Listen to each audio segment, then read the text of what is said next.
So one of the things that I think all of us who love the Wheel of Time would say is that we love the characters. They are three-dimensional, they are real, and they are flawed. Oh boy, are they flawed. And some of these flaws can lead to some really, really dumb decisions. And so that's what I thought I would talk about today. Dumb decisions in the Wheel of Time. And apologies, but once again, this video will contain spoilers through to the end of the Wheel of Time. So if you haven't finished the books, I'm sorry. But, you know, you can always come back and watch when you're done. So yeah, dumb decisions. And to be clear, I'm talking about decisions that the characters make that are dumb. Not dumb things that happen or bad writing. I'm talking about, like, if I was in this world and a character did this, I would think, well, that was a dumb decision. And for the most part, these dumb decisions, they're character-based. It makes sense that the character did this dumb thing. And these dumb things often lead to awesome things happening because of, you know, the ingenious plot armor that is ta'veren. The term plot armor is usually used to criticize like a weakness in the writing.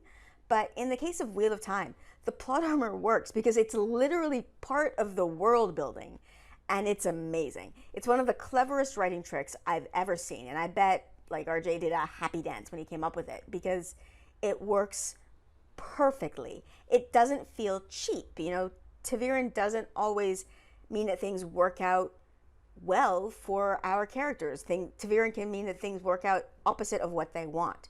And so even though it is definitely plot armor, it doesn't feel like a trick. It doesn't feel like cheap plot armor. So okay, let's jump into it, shall we? I've come up with 5 different dumb things done by 5 different characters. Obviously, as always, not an exhaustive list, but okay, let's just begin. Let's begin with Perrin. Perrin.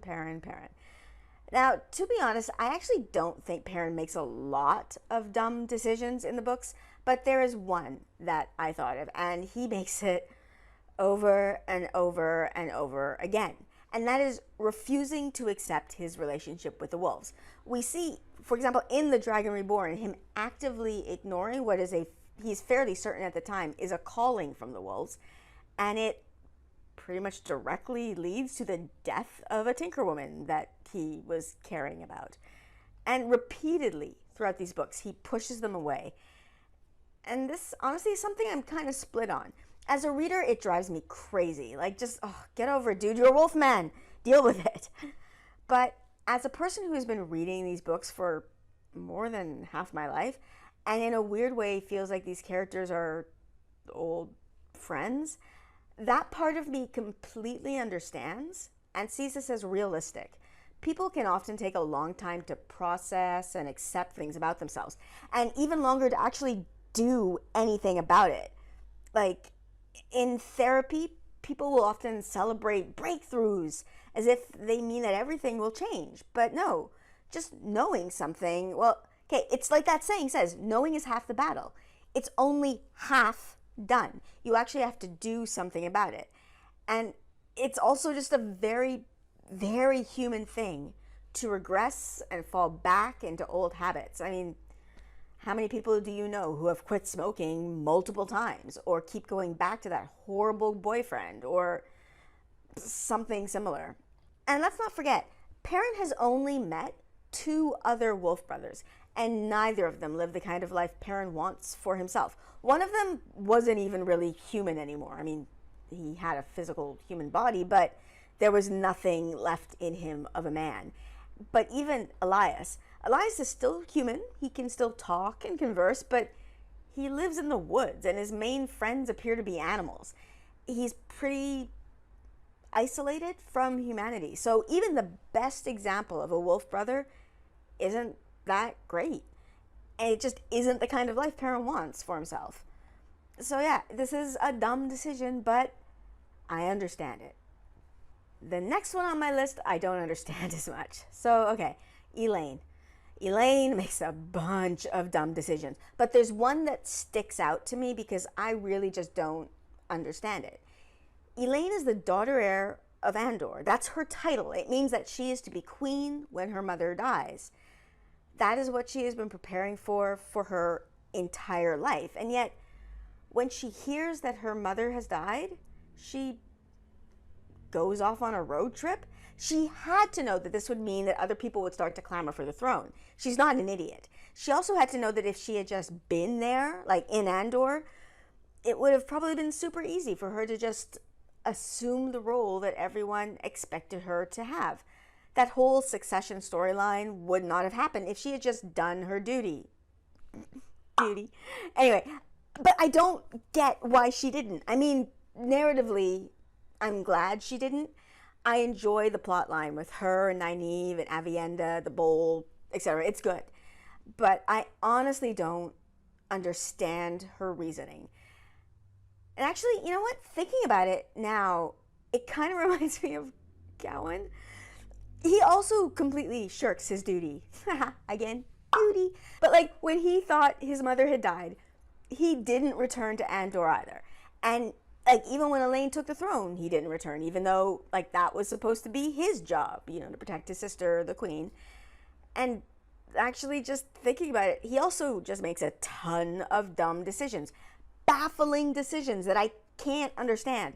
So this might just be a family trait.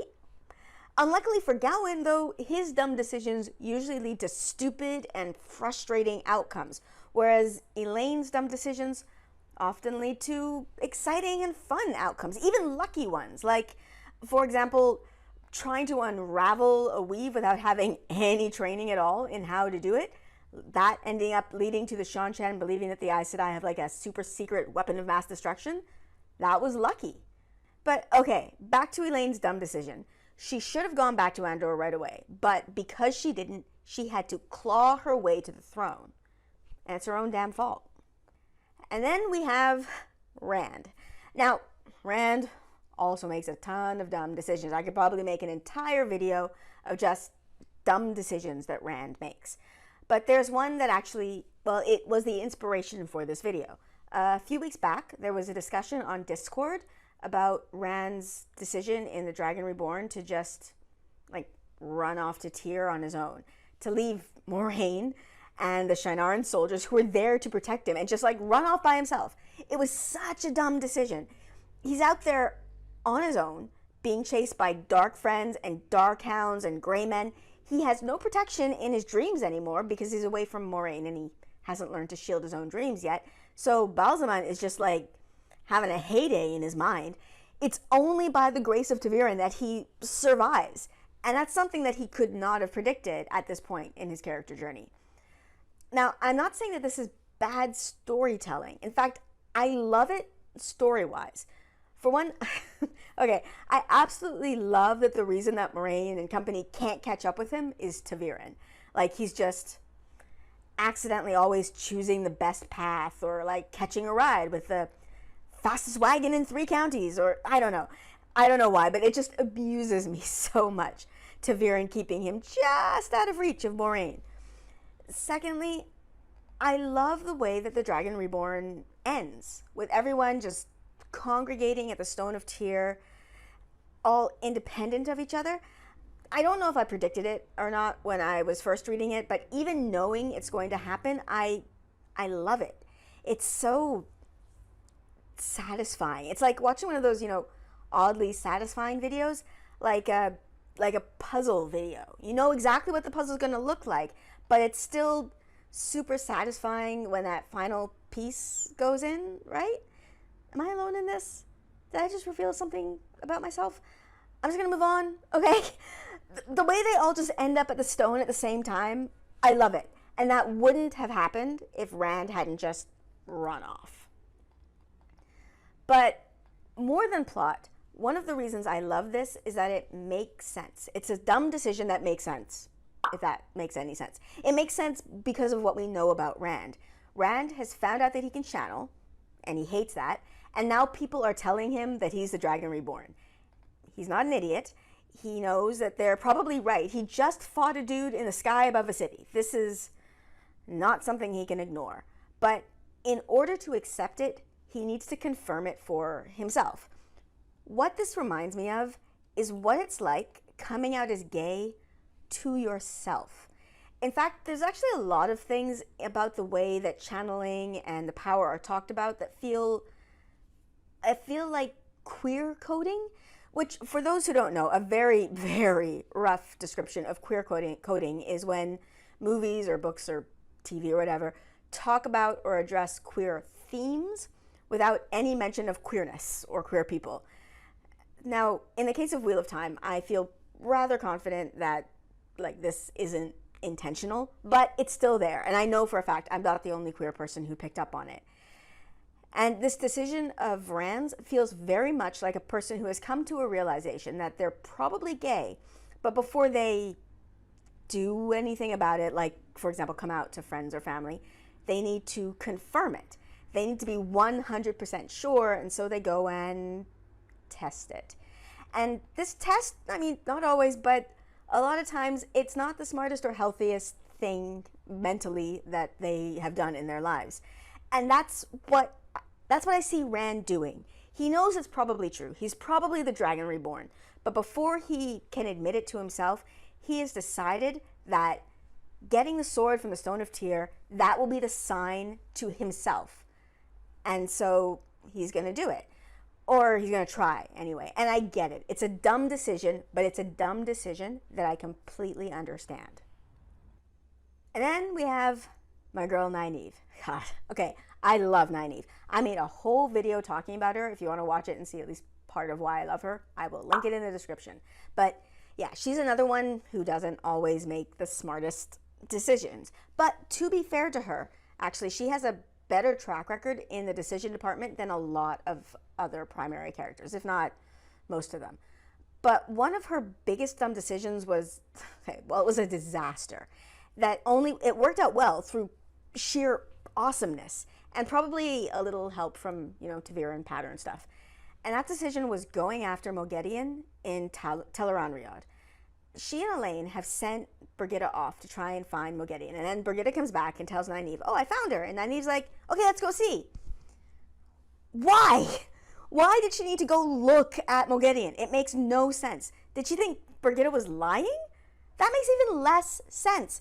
There was no need. But it makes sense character-wise because we've been seeing this terror build up in Nynaeve over the course of this book. She is absolutely petrified. And she's right to be. One of the Forsaken has a personal grudge against her. And that's terrifying. But she has wrongly decided that being scared makes her a coward. And she doesn't want to be a coward. She really, really doesn't want other people to think she's a coward. So she does something stupid. Something that she thinks is brave and will be seen as brave. But it's a dumb decision. And Moghedien catches them. And because of this, Burrito gets ripped out of the world of dreams. Moghedien realizes they're in a menagerie, which makes it easier for her to find them, and it's the reason she's able to follow them to Saladar. But this turns out great. Again, through sheer luck and awesomeness, Burrito becomes a warder and ends up back in Tel'aran'rhiod anyway, so that all worked out. Moghedien gets collared, teaches them a whole bunch of new tricks, and okay, yeah, she escapes and tries to kill Nynaeve, but that's what leads to Nynaeve breaking her block. All of that begins with this bad decision. So yeah, plot-wise, a great decision. Character-wise, completely understandable, but also super dumb. And finally, I'm sure you can all guess what the crowning achievement in dumb decisions in Wheel of Time is going to be. Mat. Mat and his damn sticky fingers. They're in a cursed evil city, and Mat says, hey, other country boys who have no fighting skills really, let's go for a walk in this cursed city, away from the lady who can shoot fire and the magic fighty guy who actually knows how to use his weapon. And then he's all like, ooh, shiny thing in this cursed city that a guy who squeezed through a hole and showed it to me. I'm gonna take that. I'm sure it'll be fine. It's so dumb. And I gotta be honest here, this is one that bothered me for a while because it was such an obviously stupid thing to do. But it was actually reading a post by Brandon Sanderson that kind of sold me on it. Well, it actually just did sell me on it. He wrote about how he had started reading these books as a teenager when he was about the same age or maybe a little bit younger than the boys in the books. And this never stood out to him. But when he went back as an adult and read it, he was very frustrated and irritated with the boys for doing something so stupid.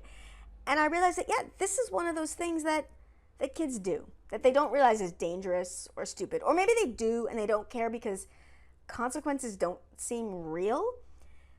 It's like the time the defroster broke in my car and my front windshield began to become caked in ice. Like, I couldn't see through it at all. Zero visibility. And instead of pulling over and dealing with it, I rolled down my window and then drove home on a highway at full speed with my head out the window. That's insane. But I was 18, or maybe I was 19, and I was dumb. And I'm lucky that not only did I not die, there were no police around, because I'm sure that's got to be illegal. But of course, okay, not only is this an accurate representation of the stupidity of youth. Sorry, youngins, no offense meant. Please don't cancel me. But it's also just great for the plot. That dagger ate away at Matt's memory, which led him to asking the snaky people, or was it the foxy people? I don't know. He asked them for memories, and that made him into like a super general, or using the language of the books, made him into a great captain. It also left him with a side effect of luck. Still not entirely sure how that worked, but the rule of cool makes it okay for me. So, yeah. These are 5 of the dumbest decisions in Wheel of Time. Again, as I said, obviously not an exhaustive list. There are other characters who made dumb decisions, and there are other dumb decisions that these characters made. But 5 felt like a nice round number, so that's what this video is. What other dumb decisions can you think of? Do you think the decisions that I mentioned weren't dumb? Let me know in the comments below. And as I mentioned earlier in this video was inspired by a conversation on Discord. I think actually with the Badger Reborn and other people, but you should check out Badger Reborn's channel if you haven't already. But if you want to be a part of conversations like that, please join my Discord. I've linked it in the description below. And if you want to support me making videos like this, you can check out my Patreon. My patrons actually got to see a little behind the scenes nugget this past week, so if you're interested, you can check that out as well. And as always, like, subscribe, and stick around for the art credits. Bye.